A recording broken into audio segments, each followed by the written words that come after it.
महाराज ने धन्य हो।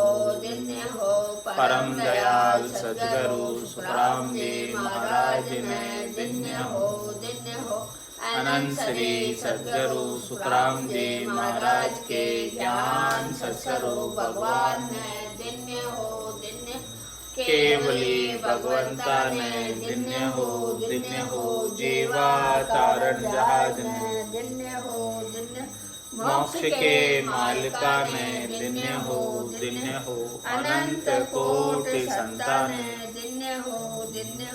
राम सभा में राम राम महाराज शरणो सतगुरु दयाल को मुख हृदय हरि नाम नितपत संगत साधु के आजीवन मुक्त सुख राम अणभे पद पर काशिके दायक सतगुरु राम अनंत कोटि जन सहाय की ताय करू प्रणाम सतगुरु को एको सबद मन कोई लेवे मान तो सहज होते हैं संत दास मुश्किल सुआसन भक्ति भक्त भगवंत गुरु चतुर नाम बपु एक जिनके पद रज परस नासत बिगन अनेक सब धरती कागद करऊ सब वन कलम कटाए सात समुद्र चाही करऊ सतगुरु गुण लिख्या न जाय राम राम राम राम राम राम राम।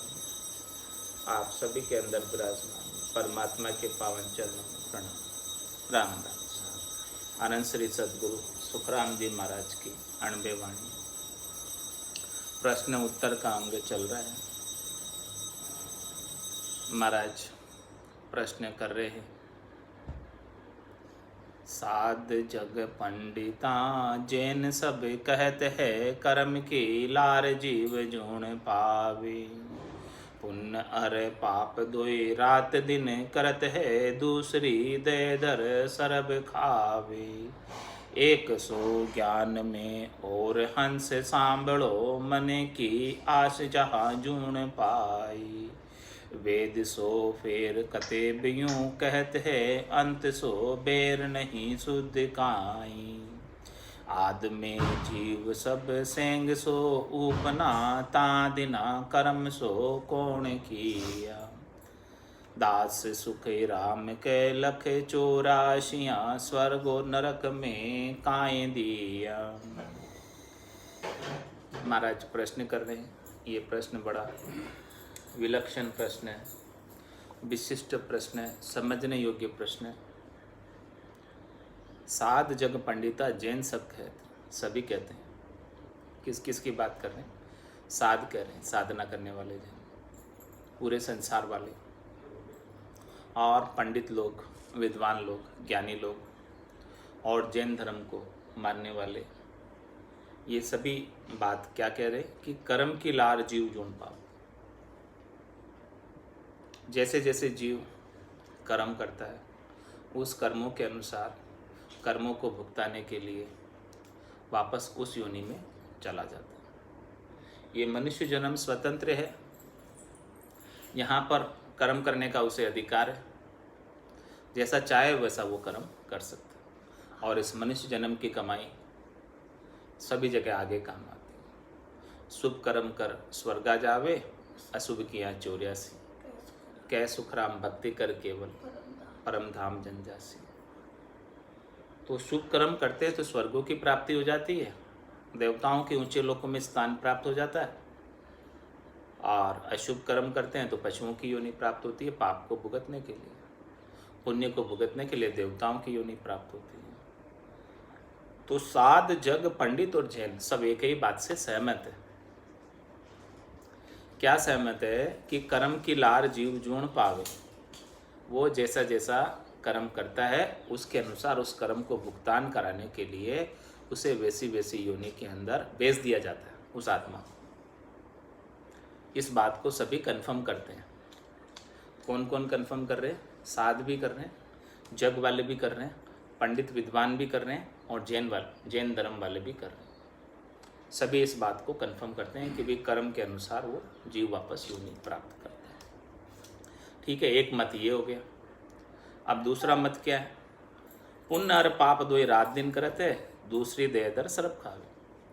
रात दिन जैसा जैसा पुण्य कर रहा है, पाप कर रहा है, वैसा वैसा वापस दूसरी देह में उसका भोग धर्मराय भुगताता है। और धर्मराय का सृजन ही इसीलिए हुआ है कि पाप और पुण्य के न्याय के लिए। किसने पाप किया, किसने पुण्य किया, जिसने जैसा जैसा किया है उसे वापस भुगतान कराने के लिए धर्मराय ऐसा कार्य करता है। ऐसा होगा धर्मराय के पास। तो एक बात तो ये हो गई, कर्मों की प्रधानता वाली बात हो गई कि कर्म की प्रधानता से जीव अपनी अपनी योनि प्राप्त करता है उन कर्मों को भोगने के लिए। और दूसरा मत है, 100 ज्ञान में और हंस सांभळो, मन की आस जहाँ जुड़ पाए। दूसरी बात ऐसी भी कही जाती है कि जहाँ मन की आशा रह जाती है, जहाँ वासना रह जाती है, अंतमति सो गति हो जाती है। अंत काल में होती वासना, जहाँ में वासा पाया, कह सुखराम वासना ऊपर करा सवारिया। अब कौन सी बात सही है इसमें? पहली वाली बात सही है कि दूसरी वाली बात सही है? कि कर्मों के अनुसार योनि मिलती है या वासना के अनुसार योनि मिलती है? दोनों बातें, दो प्रश्न खड़े हो गए, दो ही सही। अब महाराज बताएंगे कौन सही है। पहला प्रश्न ये किया था कि भाई जैसा सा कर्म करता है उसके अनुसार वो कर्मों को भुगतान कराने के लिए योनि दी जाती है उसे। और दूसरा, एक तो दी जाती है जबरदस्ती, और यहाँ पर अपनी इच्छा से ले रहा हो। उसकी वासना किस में है, उसकी रुचि किस में है, वो रुचि के अनुसार प्राप्त कर रहा है। यहाँ तो दूसरा मत में एक तो उसे जबरदस्ती दी जाएगी कि भाई तूने ऐसे कर्म किए और तू ऐसे भोगने के लिए इस योनि में जा, भेजता है कौन? धर्मराय। हाँ, तो वो बेचते हैं कर्मों के अनुसार। एक मत ये है, एक मत ये। दूसरा मत ये है, 100 ज्ञान में और हंस सांभळो, मन की आशा जुड़। जहाँ मन की आशा होती है अपनी स्वेच्छा से उसे कहता है कि इस योनि के अंदर सुख ज़्यादा है, मैं इस योनि में चला जाता हूँ। एक तू जबरदस्ती भेज रहा है धर्मराय, ये अपनी इच्छा से जा रहा है। जहाँ वासना रह गई वहाँ चला गया। अब कौन सी बात सही है योनि प्राप्त करने के लिए? 100 ज्ञान में और अंश सांभळो, मन की आस जहाँ जुड़ पाई। और ये बात भी कंफर्म करते हैं लोग, वो बात भी कंफर्म करते हैं, दोनों ही बात सही बता रहे हैं। तो दोनों ही बातें होती है, एक तो ज़बरदस्ती भेजता है, एक अपनी रुचि से चला जाता है। दोनों ही बातें, जिसकी रुचि जिसमें हो उधर चला जाता है।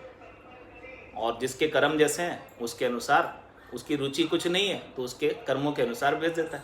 अंतकाल में उसकी वासना के अनुसार जाता हो तो वो उसमें उनको ध्यान नहीं, वासना का तो फिर कर्म में अनुसार जाएगा। हाँ, अब देखो वो तीसरी बात आ रही है जो आपने कहा ध्यान नहीं वाली। अब वो ध्यान नहीं वाली बात महाराज कह रहे हैं, वेद सो फेर कतेब यूं कहते, अंत सो बेर नहीं सुध काई।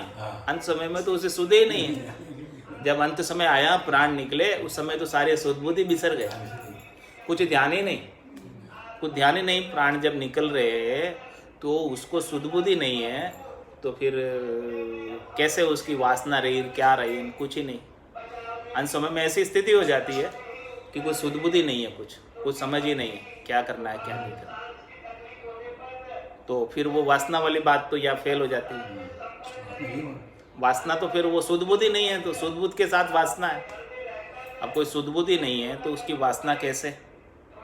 वेद सो फिर कतेब यूं कहते, वेदों में भी ये बात आती है, कतेब में भी ये बात आती है कि अंत सो बेर नहीं सुध काई। अंत समय में तो उसे सुधे ही नहीं है, चला गया अंत समय में तो उसे कोई समझ ही नहीं है, कोई सुधि बुद्धि नहीं रही है। तो ये बात हो गई कि भाई वो कैसे, फिर ये कैसे कंफर्म किया कि वासना के अनुसार गया, ये बात यहाँ फेल हो गई। और जो पहली बात है उसको भी महाराज फेल कर रहे हैं। कैसे कर रहे हैं कि भाई जो जैसे जैसे कर्म करता है उसके अनुसार योनि प्राप्त होती है। तो उस बात को कैसे फेल कर रहे हैं? आद में जीव सब सेंग सो उपना, ता देना कर्म सो कौन किए। प्रथम बार पेलम पोत जब सृष्टि की रचना हुई उस समय सब जीव उत्पन्न किए, तो किसी को कौन सी योनि में डाला, किसी को कौन सी योनि में डाला, उससे पहले तो कोई कर्म थे ही नहीं, तो वो कर्मों के अनुसार फिर कैसे गए? इस बात का उत्तर दो मुझे। कहते हैं कि कर्मों के अनुसार योनि प्राप्त करता है, तो फिर प्रथम बार जब जीव उत्पन्न किए थे तो उनको किसको किस में डाला, किसको किस में डाला, किसको किस में डाला, इसके पीछे क्या कारण था? किसको देवता बनाया, किसको नर बनाया, किसी को पशु बनाया उस समय, तो इसका क्या कारण था पेलम पोत में? इस बात का जवाब दो। नहीं, अलग अलग क्यों बनाया? कौन सी आत्मा को क्या शरीर दिया, क्यों दिया ऐसा?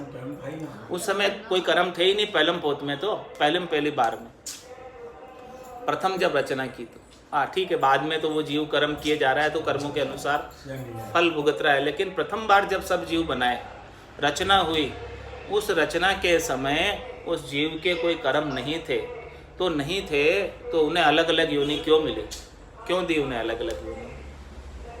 तो जो कर्म व प्रदान वाली जो बात है, जिसके अनुसार जीव भुगताने के लिए पाता है, वो बात इससे कट जाती, वो बात इससे फेल हो जाती कि आद में जीव सैंग सो उपना तादिना कर्म सो कौन किया। बताओ उस दिन कौन से कर्म थे, उसके अनुसार उसे योनि दी। और दूसरी बात वासना वाली, भी अंतकाल में सुधी नहीं है, क्या वासना है, कैसे जाएगा? दोनों ही बात फेल हो गई है, दोनों ही बात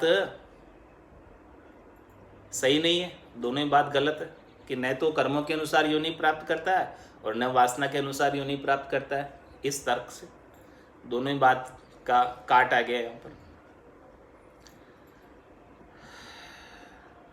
तो दास सुखराम के लख 84 स्वर्ग और नरक में काय दिया? बताओ क्यों दिया फिर उनको? किसी को स्वर्ग में क्यों भेजा, किसी को नरक में क्यों भेजा? पेलिम पोत में इस त्रिलोकी पूरी बनाई ना, तो किसी को कहाँ बैठाया, किसी को कहाँ बैठाया, किसी को कहाँ बैठाया, क्यों ऐसा बैठाया? सब जगह 3 लोक 14 भवनों में क्यों बैठाया अलग अलग जगह जीवों को पेलिम पोत में?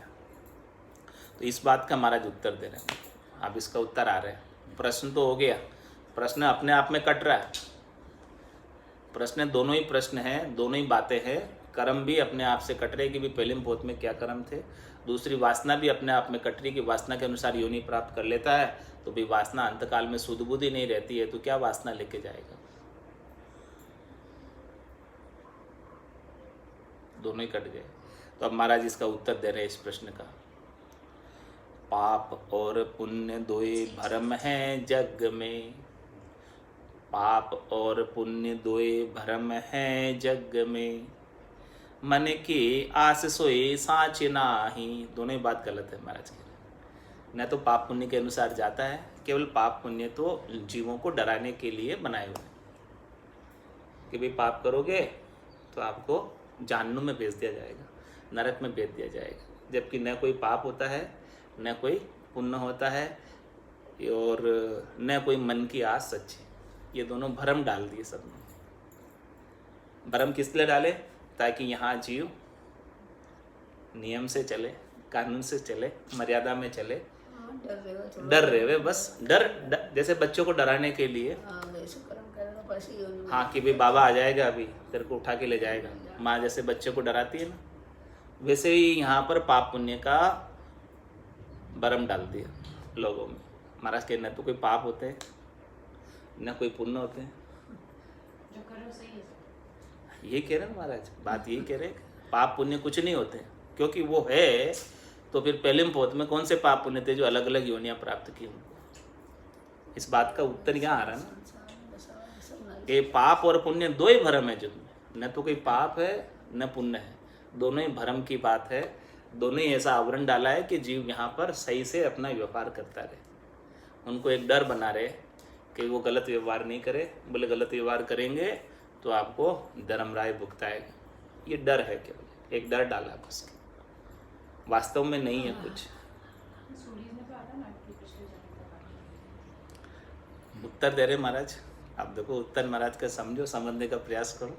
अब ऐसे अपनी बुद्धि नहीं है इतनी कि इस उत्तर को अपन समझ पाएँ, अपनी सामर्थ्य नहीं है इस बुद्धि की कि महाराज जैसी बात को अपन समझ पाए, लेकिन महाराज जो कह रहे हैं उस बात को अपने को समझने का प्रयास करना है कि पाप और पुण्य दो ही भ्रम है जग में। ये दोनों पाप और पुण्य भ्रम है, न तो कोई पुण्य होता है और न कोई पाप है। मन की आस सोई सांच नाई। अब मन की आशा करता है वो सच्ची नहीं होती। मन में तो सभी आशा करते हैं कि हमारे सब कुछ इतना हो जाए, होता है क्या? नहीं होता है, तो वो भी सच्ची नहीं है, क्योंकि मन जहाँ आशा करेगा वहाँ चला जाएगा। आशा जहाँ वासा, वो भी बात सच्ची नहीं है, वो भी बात सच्ची नहीं है। मन की आस सोई सांच नाई। मन में तो अनेक आशाएं करता है, अनेक कल्पनाएं करता है, अनेक विचार करता है, लेकिन पूरे कितने होते हैं इसमें से? मन की आस कितनी पूर्ति है, कितनी पूरी होती है? थोड़ी बहुत पूरी होती है, हाँ, सब तो पूरी नहीं होती है। तो महाराज हमारे दोनों ही बातें गलत है। पाप और पुण्य दो ही भरम है जुग में, जग में। मन की आस सोई सांच नाई। मन की आशा भी सच नहीं है, क्योंकि दोनों कट गए। पहले ही प्रश्न में दोनों ही बातें कट गई। बहुत प्रकार की सब और करनिया, मृग को जल है शिष्टमाय। और हमारे अनेक प्रकार की करनियाँ इस संसार के अंदर, जिससे लोग समझते हैं कि हम पुण्य हो रहा है हमारा, जिससे समझते हैं कि लोग हमारा पाप कट रहा है। तो न तो कोई पाप ही नहीं है तो कटेगा क्या, और पुण्य ही नहीं है तो होएगा क्या? तो मतलब बहुत प्रकार की सब और करनियाँ, मृग को जल है शिष्टमाय। इस संसार में जो करनियाँ की जाती है, क्रियाएं की जाती है पुण्य को उपाने के लिए या पाप को काटने के लिए, वो सब मृग जल के समान, वो भी सब भ्रम है। मृग जल मतलब वास्तव में उसका कुछ भी है नहीं। पानी दिखता है, लेकिन वो प्रतीत मात्र होता है कि हमारे पाप कट रहे हैं, ये प्रतीत मात्र होता है कि हमारे पुण्य बंध रहे, लेकिन वास्तव में न तो कोई पाप कट रहे न कोई पुण्य बंध रहे। पाप हो तो कटे और पुण्य हो तो बंधे। महाराज के न तो कोई पुण्य है न पाप है, दोनों ही भरम है। ऐसा भरम नाका है। किस लिए नाका भरम? पेट भरण के कारणे भरम उठायो काहे। पंडितों ने, विद्वानों ने पेट भरने के लिए ऐसा भरम डाल दिया कि आप ये सेवा पूजा करवा लो, पूजा पाती करा लो, ये जाप करा लो, ये महामृत्युंजय करा लो, ये मंत्र का जाप करा लो, इससे आपके जो भी विघ्न है टल जाएंगे, आपके ग्रह नक्षत्रों का दोष है वो टल जाएगा। तो महाराज शर्माने के ऐसा कुछ भी होने वाला नहीं। पानी तो मृग को जल है शिष्ट माई, ये दोनों जो है मृग जल है। बहुत प्रकार की सब और करनियाँ, मृग को जल है शिष्ट माई। इस प्रकार से महाराज माने कि जो करनियाँ की जाती है वेदों के अंदर बताई हुई, 3 लोकों में सुख प्राप्ति की, पुण्य उपाने की, ये सब करनियाँ महाराज फरमाने हैं कि मृग जल है, इनका कोई वास्तव में असर नहीं है, ये केवल एक क्षणिक है, नाशवान है। मृग जल क्या है? दिखता है, प्रतीत होता है, लेकिन वास्तव में कोई जल होता नहीं। इसी प्रकार से सारी करनियाँ जो माया की बनी हुई है, और ये पाप और पुण्य भी माया के हैं, माया के पाप और पुण्य भी, और करनियाँ भी माया की। ये सब माया के अंदर, माया से बाहर नहीं है। ये सब हद के अंदर है, हद से बाहर नहीं है। ये महाराज बात कह रहे हैं। महाराज बात क्यों कह रहे? क्योंकि वो हद से बाहर हो गए। जो हद में है अभी, उनके लिए तो ये लागू होती है बात। पाप और पुण्य भी हद में रहने वालों के लिए लागू होता है। और जो हद से बाहर हो गए, जो इनके एरिया से ही बाहर हो गए, पाप पुण्य के एरिया से बाहर हो गए, भरम कर्म के एरिया से बाहर हो गए, इन करनी और क्रियाओं के एरिया से बाहर हो गए, इस त्रिलोकी के एरिया से बाहर हो गए, जो चौथे लोक का आनंद ले रहा है, उनके लिए ये सब भरम हो जाते हैं। लेकिन जो जीव इस संसार के अंदर रह रहा है, उनके लिए तो ये सत्य है, असर करते। तो ये बात महाराज कह रहे हैं, क्योंकि वो पहुँचे हुए हैं, चौथे लोक में पहुँच गए, तो पहुँच कर तो ये बात कह सकते हैं कि भाई देखो ये सब भरम है। जो नहीं पहुँचे उनके ऊपर तो असर होता, जो पहुँच गए उनके ऊपर इनका कोई असर नहीं, क्योंकि वो इनके एरिया से बाहर हो। इसीलिए ये बात कह रहे हैं कि भाई पाप और पुण्य दो ही भरम है जग में, मन की आस सोई सांच नाई। क्योंकि मन के एरिया से भी बाहर हो गए, मन भी वहाँ नहीं पहुँचता है, वहाँ वो आत्मचेतन पहुँचा हुआ है अपने निरंजन निराकार पद में, चौथे पद में, आनंद पद में, केवल पद में जो वह पहुँचे हैं, उनके लिए सारा गौण हो जाता है। उनके लिए इन सब का महत्व तो समाप्त हो जाता है, करनी और क्रिया का महत्व तो खत्म हो जाता है, पाप पुण्य का महत्व तो खत्म हो जाता है, क्योंकि उनका खत तो पहले से ही फट जाता है। उनका तो उनसे कोई लेना देना रहता ही नहीं है, नए कर्म भी नहीं बांधते, संचित कर्म भी सब उनके समाप्त हो जाते हैं। मतलब वो उस एरिया से ही बाहर हो गए। जहाँ काल की पहुँच थी, जहाँ हद थी, बेहद थी, उन सब हद बेहद काल की पहुँच, कर्मों की पहुँच से वो बाहर हो गए, वो एरिया से बाहर निकल गए। तो बाहर निकल गए तो अब उनको तो सारे भ्रम ही दिखते हैं कि ये सब भ्रम है, क्योंकि हमको तो भोगने नहीं अब इनको, हम तो इनसे ऊपर उठ गए, उपराम हो गए, बाहर निकल गए इनके एरिया से। तो ये सब झूठ है। जो बाहर निकला उसके लिए झूठ है, जो अभी इसकी हद में है उसके लिए सच। ये अंतर हो गया। तो महाराज कह रहे हैं इस बात को बाहर निकल कर कह रहे हैं, पहुँच कर कह रहे हैं, चौथे देश में पहुँच कर फिर कह रहे हैं ये बात कि पाप और पुण्य दो ही भ्रम है जग में, और मन की आस सोई साँच नाही। बहुत प्रकार की सब और करनियाँ, मृग को जल है शिष्ट माही। इसलिए महाराज समझे कि जितनी भी करनियाँ हैं वो सब मृग जल के समान है। होण सो काल ज्यों होते जीव के, करण करावणो सर्ब झूठ। होण काल भी झूठा है, करना जो हो रहा है वो भी सब झूठा है, सब झूठे में ही हो रहा है सब। करण करावणो सब झूठो। होण सो काल ज्यों होत है जीव के, करण करावणो सब झूठ। आद सो जुग में पेल परलो बणियो, ता दिना कर्म सो कौन टूटो। बताओ, प्रथम पोत में जब ये जीव पहली बार में बना था, ता दुना उसके कौन सा कर्म टूट कर आया था जिसकी वजह से ये ऐसा हुआ। जीव कोई क्या बना, कोई क्या बना। तो ये सब जो है भ्रम है। महाराज सरब व्यवहार सो किसब है देह का, देख त्रिलोकी हैरान हुई। ये जितने भी व्यवहार है किसब है वो सब देही के हैं, देही के संग सुख दुख है। जैसे जैसे देह है उसके साथ जो गुण दोष है देही के, वो उसे निभाने। सरब सो किसब है देही का, किसी किसी देह में क्या लाभ है, किसी किसी देह में क्या हानि है, किसी किसी देह के क्या सुख है, किसी किसी देह के क्या दुख है। वो जैसी जैसी देह है उसके अनुसार सारी देह के किसब है, पाप और पुण्य और ये सुख और दुख, ये सब देही के संग है। ये मन भी देही का ही पार्ट है। मन की आस भी, मन सूक्ष्म देही है। मन बुद्धि चित्त अहंकार ये सब सूक्ष्म देही के अंग है। ये स्थूल देही है और सूक्ष्म देही, ये सब देही के किसब हैं, ये सब देही के धंधे हैं, ये सब देही के व्यवहार है, इसीलिए झूठे हैं महाराज के।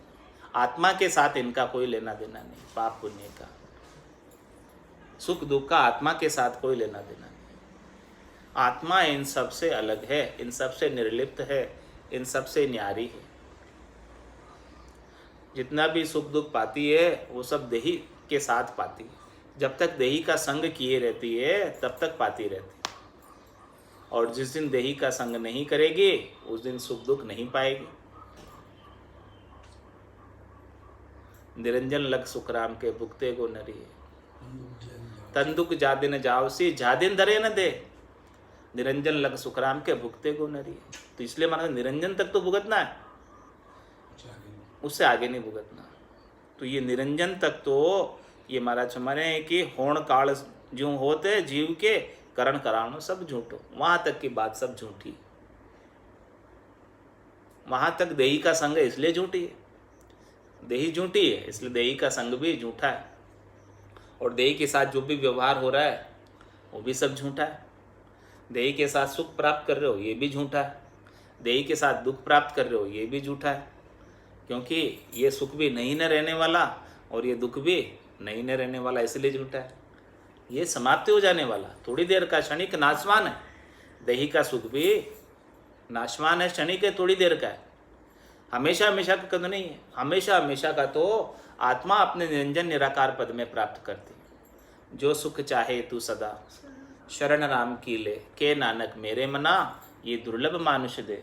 सुख का सागर राम है, दुख का भंजनहार, राम चरण तजिए नहीं बजिए बारंबार। तो अभी क्या करना, क्या उपाय, इनके एरिया से बाहर निकल जाना है। पाप पुण्य दुनिया सु न्यारा, भरम करम दुनिया सु न्यारा। जहाँ सु रहो लिवलाई, कै सुखराम राम बिन जग में सभी कर्म उपाय। कैसे निकलेंगे शनै शनै उपरामेत बुद्ध्या धृति ग्रहीताम आत्मसंसिताम मनोकृतवाम न किंचित अपि चिंतियेत। शनै शनै धीरे धीरे साधना करते करते, भजन करते करते, राम नाम का सुमरन करते करते इसको सबसे उपराम होना है। बुद्धिया धृति ग्रहीताम, इस प्रकार से बुद्धि में संतोष आ जाए, बुद्धि में धैर्यता आ जाए, बुद्धि की सिकलता विकलता मिट जाए और आत्मसंसिता मनोकृतवाम, मन को भी आत्मा आनंद आने लगे तो मन की चंचलता भी मिट जाए, मन भी स्थिर हो जाए। और न किंचित अपि चिंतियेत, फिर किसी भी किंचित मात्र भी चिंता की बात नहीं है। फिर न तो पाप का भय सताएगा न पुण्य का भय सताएगा। जब इससे ऊपर उठ जाओगे तब आपके लिए भ्रम होंगे। जब तक तो इनके संग रह रहे तब तक तो सच्चे हैं, और इससे ऊपर उठ गए तो फिर ये भ्रम के समान हो गए। तो इसीलिए महाराज फरमा रहे हैं कि करण करावणो सरब झूठो, आद में जुग सो पेल परलो बनियो, ता दिन कर्म सो कौन टूटो। पहली पोत के अंदर कौन सा कर्म टूट कर आया था? बाकी निकल कर आया था। टूट का मतलब बाकी निकल कर आया था। इतने पुण्य थे, ये बाद लगाकर बाकी निकल कर जो चीज़ आई वो क्या बाकी निकल कर आगे भी इतने पुण्य थे, इतने भोग लिए, इतने बाकी है, इतने पाप थे, इतने भोग लिए, इतने बाकी है। तो वो कौन सा था? पहले दिन में टूट कर बाकी निकल कर आना, तो वो तो कोई बाकी था नहीं पहलम पोत में। इसीलिए महाराज हमारे ये सब झूठे हैं। सरब व्यवहार सो किसब है देखा देख त्रिलोकी हैरान हुई। ये सब किसब के व्यवहार है, ये सब सुख दुख जो प्राप्त हो रहे हैं इसको त्रिलोकी देखकर हैरान हो रही है। इसीलिए महाराज हमारे कि सुख दुख दोनों अज्ञानी के हैं। जब तक ऐसा ज्ञान प्राप्त नहीं होता है, अज्ञान अवस्था रहती है, तब तक ये सुख और दुख दोनों प्राप्त होते रहते हैं। ये सुख और दुख दोनों मन की सापेक्षिक अनुभूतियाँ हैं, और इसे सापेक्षिक अनुभूतियाँ कब होती है? जब तुलना करते हैं अपन किसी से, अपनी कंपैरिजन करते हैं कि देखो उसके पास इतना, मेरे पास इतना सा, तब दुखी हो जाते हैं। और मेरे पास इतना, उसके पास इतना सा, अपन सुखी हो जाते हैं। तो ये त्रिलोकी पूरी इसमें हैरान हो रही है सुख और दुख में, इन नाशवान चीज़ों के लिए। ये सारी संसार के नाशवान चीज़ें आपको परमात्मा ने केवल थोड़े समय के लिए उपयोग करने के लिए प्रदान की है। थोड़े समय बाद इसको सबको छोड़कर जाना। आप इन सब चीज़ों के मालिक नहीं हैं, इसके मालिक तो केवल एक नियंता परमात्मा ही है, और सब इसके मालिक बन जाते हैं, इसलिए फिर दुखी और सुखी होते हैं। इसीलिए दुखी सुखी होते। तो महाराज फरमाने हैं कि इनके साथ लगकर नाशवान वस्तुओं के साथ, नाशवान शरीर के साथ, नाशवान सुखों के लिए पूरी त्रिलोकी हैरान हो रही है। ग्रह का दुख व्यापे नहीं, जे राखे हरि विश्वास, रामचरण ले आप सिर ताते भुगते, आप सिर ले लेते हैं। तो ता दिन कर्म सो कौन टूटो, सर्व व्यवहार सो किसबे देखा, देख त्रिलोकी हैरान हुई। महाराज पे इन सब किसब को, व्यवहार को देखकर पूरी त्रिलोकी, केवल मृत्युलोक ही नहीं, देवता भी हैरान है और राक्षस भी हैरान है, सब हैरान है। स्वर्ग भी हैरान है, नरक भी हैरान है। ये तीन लोग भवन चतुर्दश एक काल को ग्रासा, कोई भी थिर नहीं है, न स्वर्ग थिर है, न मृत्युलोक थिर है, न नरक थिर है। सब चले ही जाने वाले, इसलिए भ्रम है। चले ही जाने वाले, हमेशा तो रहने वाले नहीं है, इसीलिए भ्रम है, इसीलिए झूठे हैं। हमेशा रहने वाले हो, स्थिर हो, तो फिर झूठे नहीं। सबको छोड़ना पड़ता है वो पद। थोड़ी देर के लिए सुख भी मिल जाएगा तो स्वर्ग में रह जाओगे, फिर स्वर्ग से उतार दिए जाओगे जब सुकृत खत्म हो जाएगा, तो वापस उतर गए तो हमेशा कहाँ रहो? हमेशा रहेगा तो वो सही है। हमेशा तो केवल एक आनंद पद रहता है, परम पद रहता है, संतों का देश रहता है, रामजनों का देश रहता है, चौथा देश रहता है। ऐसे चौथे देश को जिसने प्राप्त कर लिया, उनके लिए पूरी त्रिलोकी भरम होगी। तो सर्व व्यवहार सो किसबे देखा देख त्रिलोकी हैरान होई, दास सुखराम के जीव तो ब्रह्म है, पाप और पुण्य न लगे कोई। महाराज सम्मानी, ये जीवात्मा तो ब्रह्म है स्वयं, इसको न तो पाप लगता है न पुण्य लगता है। पाप और पुण्य सब देही के साथ, और वापस देही धरकर ही देही भुगतती है। मन ही दुखी होता है, मन जो देही का अंग है। आत्मा इन सब से निर्लिप्त है, निर्विकार है। आत्मा अजर है, अमर है, अविनाशी है। बस वो आत्मा के संग जब तक ये देही लगी हुई है, मन जब तक चिपका हुआ है इसके साथ, तब तक वो जन्म मरण में आ रही। जिस दिन ये मन से अलग हो जाएगी, बुद्धि से अलग हो जाएगी, चित्त से अलग हो जाएगी, अहंकार से अलग हो जाएगी, स्थूल शरीर की आसक्ति से अलग हो जाएगी, सूक्ष्म शरीर की आसक्ति से अलग हो जाएगी, कारण शरीर की आसक्ति से अलग हो जाएगी, महाकारण शरीर की आसक्ति से अलग हो जाएगी, उस दिन वो सतलोक में चली जाएगी और सतधाम की प्राप्ति कर लेगी, सज्जल से स्नान कर लेगी, सतवस्त्र धारण कर लेगी, दिव्य काया धारण कर लेगी और दिव्य काया धारण करके हमेशा हमेशा के लिए आनंद पद की वासी हो जाएगी। चल हंसा उन देश समंजा मोती। ऐसे देश में जाना है जहाँ पर पाप और पुण्य सब भरम हो जाए, कर्म सारे वहाँ समाप्त हो जाए, काल की वहाँ पर कोई पहुँच नहीं हो। ऐसे देश के अंदर जाकर आनंद में जाकर अवस्थित हो जाना है, तब जाकर ये सब देही के जीवाजूड़ मिटेंगे, देही के दुख मिटेंगे। तंदर सुखिया कोई नहीं देखा, जो देखा सो दुखिया होई, उदय अस्त की बात कर तू सबका किया विवेका होई। इसलिए महाराज फरमा रहे हैं कि अपने को तो उस देश की प्राप्ति करनी है जहाँ पर न कोई भरम है और न कोई कर्म है, न कोई काल है और वहाँ पर न कोई समय है। वहाँ पर हमेशा हमेशा के लिए ऐसी स्थिति को प्राप्त हो जाना है। चल हंसा उन देश संबंध जा मोती है, चल हंसा उन देश संबंध जा मोती है। ऐसा देश है अजब निराला, बिन शशिबान होते उजियाला। ऐसा देश है अजब निराला, बिन शशिबान होते उजियाला। नहीं काल की चोट जिला मिल ज्योति है, नहीं काल की चोट जिला मिल ज्योति है। चल हंसा उन देश संबंध जा मोती है, चल हंसा उन देश संबंध जा मोती है। जब चलने की करो तैयारी, दुबद्या जाल पड़ा अति भारी। जब चलने की करो तैयारी, दुबद्या जाल पड़ा अति भारी। जब चलने की कहूँ हंसने रोती है, जब चलने की कहूँ हंसनी रोती है। चल हंसा उन देश संबंध जा मोती है, चल हंसा उन देश संबंध जा मोती है।